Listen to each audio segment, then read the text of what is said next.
finger spring's just kind of loose in there. Is that the one on the left central? Maybe it is, but it's. Let me get her standing up here a little bit. And I'll give you a ride here a little bit. Okay. But it worked pretty rapidly. The good news is the expansion screw, the individual expansion screws, the one here on the right, we're pretty much maxed out on that one. It's about as far as you're going to get before it separates. Yeah, that looks pretty good here. Yeah, this looks pretty good. Actually, that looks pretty good. That little finger spring is loose, but so we probably just need a little tiny bit. Probably my concern is with this one. That's what I was going to ask you about.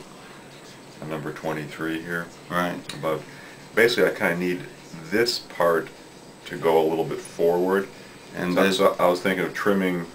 That's exactly right. Yeah. Here's what needs to be done.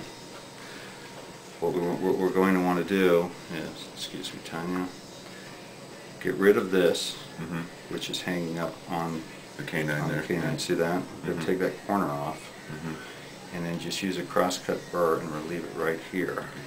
So the direction of the force will just come from the mesial then. So exactly. Now we're pretty tight here on the bow as well. So unless we relieve the pressure on the bow against that tooth, it's not going to go anywhere. So we're going to have to relieve the bow somewhat and trim that acrylic right there. Okay. And what then I'll let you bend the wire since absolutely that you're the expert at, and I remember from my dental school days I didn't like that.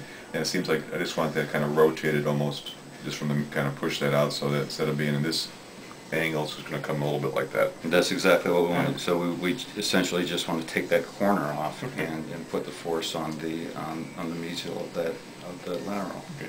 Actually, if you want to put some gloves on, just grab some gloves here, and I'll take this off, and we'll take a look at all this. You can look at that finger spring too underneath there.